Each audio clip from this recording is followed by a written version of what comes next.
Hola, bienvenidos de nuevo a Pura Vida Católicos. El día de hoy vamos a continuar con Apocalipsis capítulo 20, versículo del 1 al 10. Padre, tu Hijo nos ha enseñado que la muerte es superada por la vida, que la última palabra la tiene el amor que se traduce en una entrega sin límites, y que aún las dudas tu amor siempre las disipa. Concédenos creer sin necesidad de ver, para que creyendo tengamos vida y transmitamos paz por nuestro Señor Jesucristo. Amén. Vi un ángel que descendía del cielo, trayendo la llave del abismo y una gran cadena en su mano. El vidente de Patmos contempla a un ángel que desciende del cielo con las llaves del abismo y una gran cadena en su mano. Viene preparado para la misión que Dios le ha encomendado en favor de su iglesia. Va a ser prisionero del dragón encadenándolo y encerrándolo por cierto tiempo en el abismo. Cogió al dragón, la serpiente antigua, que es el diablo, Satanás, y le encadenó por 1000 años.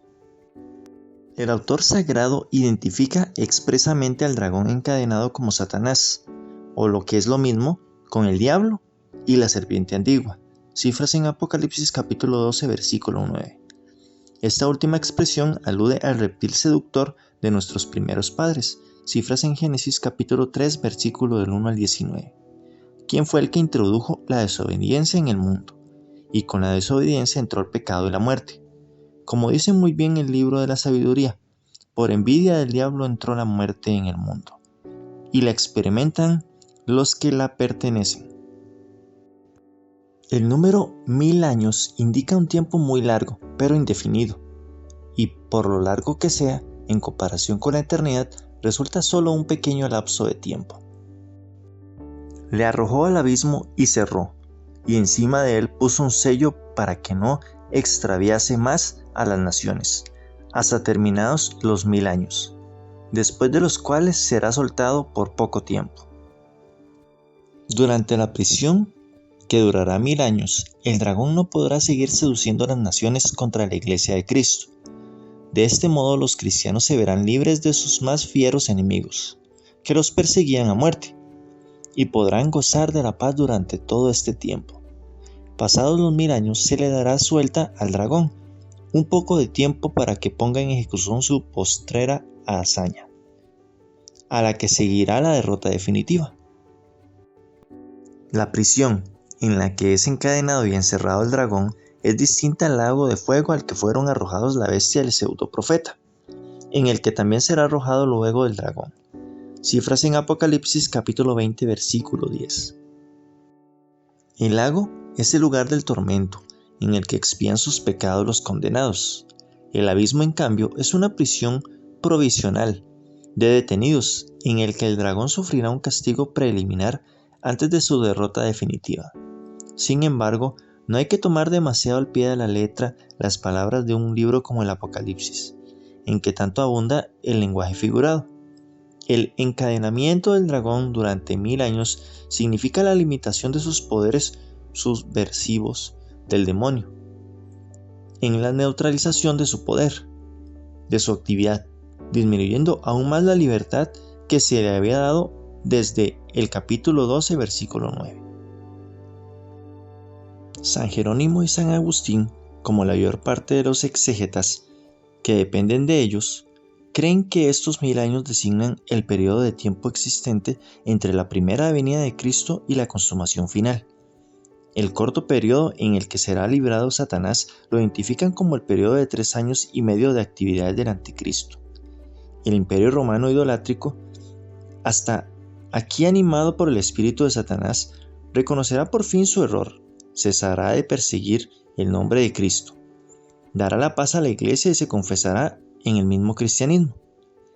La mayor venganza de Dios está en que sus enemigos se convertirán a Él reconociendo su error. Vi tronos, y sentáronse en ellos, y fueles dado el poder de juzgar, y vi las almas de los que habían sido degollados por el testimonio de Jesús, y por la palabra de Dios, y cuantos no habían adorado a la bestia, ni a su imagen, y no habían recibido la marca sobre su frente o sobre su mano, y vivieron y reinarán con Cristo 1000 años. San Juan continúa describiéndonos su visión. ve que se colocan tronos y sobre ellos se sientan ciertos personajes para juzgar. Según el estilo apocalíptico, no dice quién coloca esos tronos, tampoco dice si es en la tierra o en el cielo. Y la verdad, lo mismo puede ser abajo que arriba, pues los que en ellos se han de sentar son del cielo, mas por su influencia estarán también en la tierra. Los personajes que se sientan en los tronos lo hacen en función de jueces. Juan tampoco nos dice quiénes eran los que estaban sentados en los tronos. En el Nuevo Testamento se dice de los 12 apóstoles: en verdad os digo que vosotros, los que me habéis seguido, en la regeneración, cuando el Hijo del Hombre se siente sobre el trono de su gloria, os sentaréis también vosotros sobre 12 tronos para juzgar a las 12 tribus de Israel. Cifras en Mateo capítulo 19 versículo 28 y cifras en Lucas capítulo 29 versículo 30. Pero también se dice de todos los cristianos que se sentarán en tronos y juzgarán al mundo. ¿Acaso no sabéis, dice San Pablo, que los santos han de juzgar al mundo? ¿No sabéis que hemos de juzgar aún a los ángeles? Cifras en 1 Corintios capítulo 6 versículo del 2 al 3 y en Lucas capítulo 22 versículo 30. El vidente de Patmos, siguiendo la misma doctrina, presenta a los fieles cristianos participando ya de la potestad regia y judicial de Jesucristo.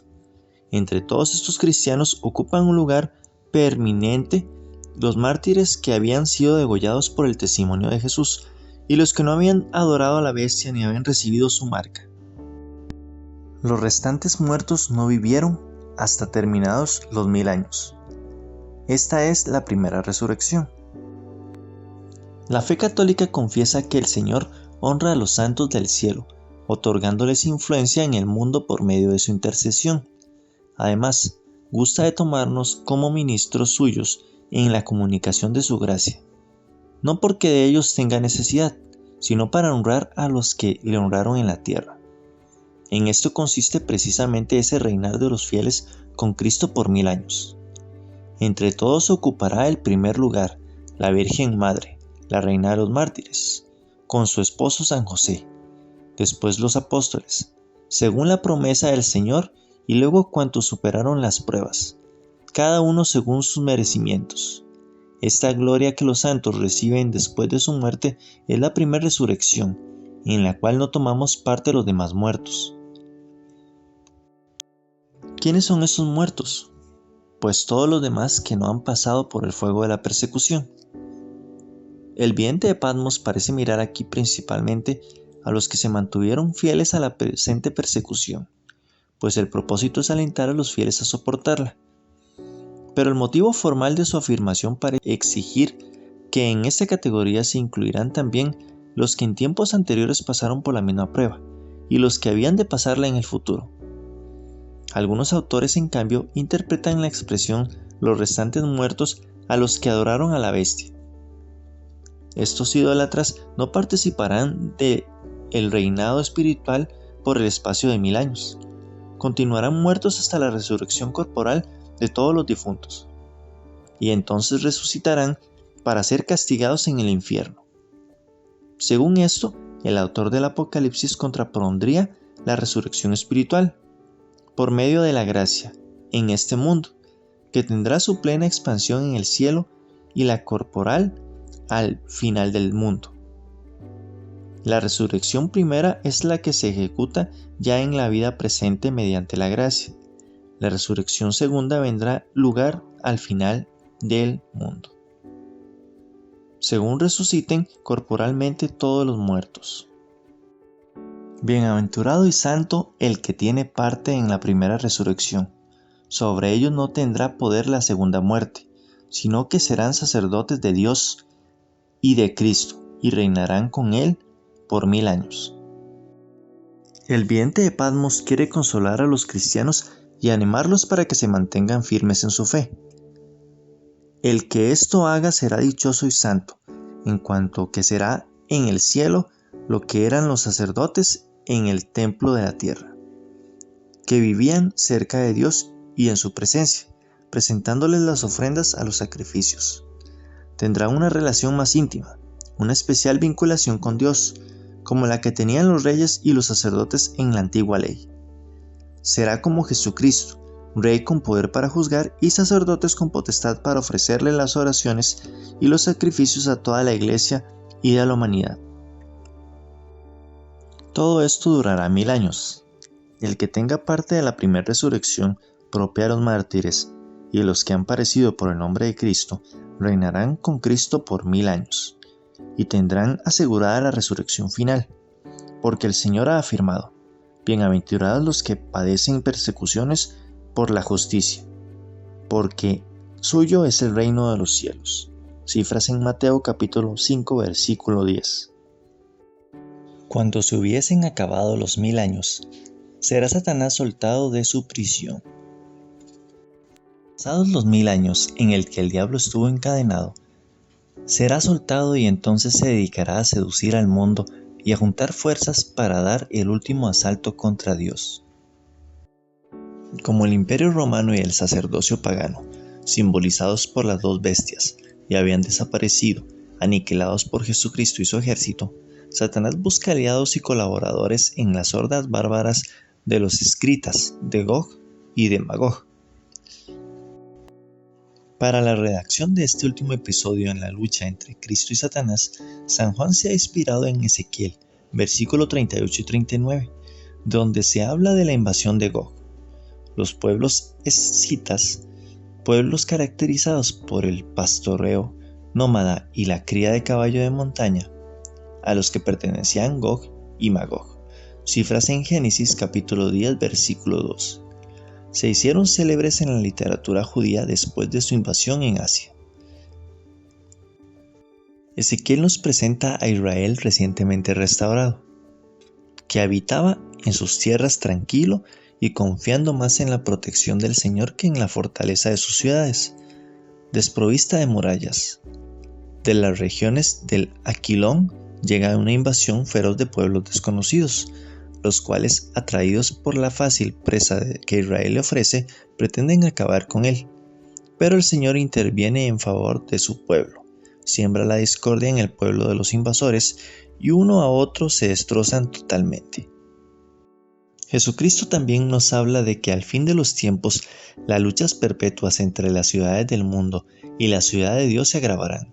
Cifras en Mateo capítulo 24 versículo del 21 al 22. Y San Pablo, escribiendo a los tesalonicenses, también dice que llegará un tiempo en el que el hombre de iniquidad será dejado libre, y entonces se manifestará el inicuo, a quien el Señor Jesús matará con su aliento de su boca, destruyéndole con la manifestación de su venida. Cifras en la segunda de Tesalonicenses, capítulo 2, versículo del 3 al 8. Pues lo que el Salvador y su apóstol nos exponen en esta forma, San Juan nos los va a declarar inspirándose, como ya dijimos, en Ezequiel. Al diablo, una vez suelto, se le permitirá desarrollar su labor ordinaria, que se extravían a las naciones que moran en los 4 ángulos de la tierra, es decir, en las fronteras del Imperio Romano. Las organizará en torno a sus aliados de Gog y de Magog. Cifras en Génesis capítulo 10 versículo 2. Y formando con ellos un ejército numeroso como las arenas del mar. Gog era para los judíos y cristianos de los primeros siglos un conductor de hordas bárbaras contra Palestina y Jerusalén, como lo sería más tarde para el mundo cristiano, Atila contra sus ejércitos. Gog, por instigaciones diabólicas, reunirá una inmensa horda salvaje y bárbara al fin de los siglos para destruir a la Iglesia de Cristo, que, como Israel después de la restauración, vivía tranquila en torno a su Señor. Subirán sobre la anchura de la tierra y cercarán el campamento de los santos y la ciudad amada. Y esa horda feroz, como los ejércitos de Gog en Ezequiel, subirá por la llanura de la tierra santa para asediar el campamento de los santos y la ciudad amada, que es la Iglesia, y acabar con ella. Tanto en el Antiguo como en el Nuevo Testamento se emplea con frecuencia la expresión subir para indicar la ida a Palestina, y sobre todo a Jerusalén. cifras en Lucas capítulo 2 versículo 4. Y en efecto, la tierra de que se nos habla San Juan designa Palestina, y la llanura debe ser Esdrelón, lugar obligado de paso de los ejércitos invasores. Estas hordas invasivas deben ser las mismas que juntaron los reyes de la tierra en Armagedón para luchar contra Dios y el Cordero, cifras en Apocalipsis capítulo 16 versículo 16. Luego cercan el campamento de los santos, es decir, a los cristianos, que constituyen el verdadero pueblo de Dios, y a la ciudad amada, la Sión del Antiguo Testamento, que aquí representa la Nueva Jerusalén, la Iglesia de Cristo. Pero desencadenará fuego del cielo y los devorará. Pero Dios acudirá en auxilio de los suyos, como en Ezequiel capítulo 38 versículo 22, y como en la literatura apocalíptica, la victoria se obtiene sin necesidad de luchar. Cifras en Apocalipsis capítulo 11 versículo 5. El Señor hará descender fuego del cielo y los devorará. Con esto, el ejército invasor quedará totalmente destrozado. Satanás, que había tratado por todos los medios de destruir a la iglesia, será definitivamente encarcelado. Ya no podrá volver a intentar la ruina de la Nueva Jerusalén. Así terminarán las luchas seculares entre las dos ciudades, la de Dios y la del diablo. Se trata naturalmente de las luchas de las naciones infieles y de las herejías contra la iglesia, que al final de los tiempos serán encarnizadas. El diablo, que los extraviaba, será arrojado en el estanque de fuego y azufre, donde están también la bestia y el falso profeta, y serán atormentados día y noche por los siglos de los siglos. La derrota de Satanás será definitiva. Ya no volverá a salir más del infierno, en donde se encontró con los emperadores que encarnaron a la bestia, y a los sacerdotes paganos y a los pseudodoctores que combatieron el nombre de Cristo, tratando de seducir a los fieles. Cifras en Apocalipsis capítulo 13 versículo del 11 al 17. Allí serán atormentados sin fin, eternamente. El autor sagrado enseña claramente la eternidad de las penas del infierno, y parece contemplar un periodo en el que los enemigos de Dios y de su iglesia desaparecen totalmente. Tal vez se refiera al término del ciclo de la iglesia perseguida y militante, y al comienzo de la iglesia triunfante. Se cierra el ciclo para dar principio a la eternidad. Y con esto terminamos el video de hoy. Si les gustó, denle me gusta, compartan el video con todos sus amigos, suscríbanse para que les sigan llegando todas las notificaciones y nos vemos en el próximo video.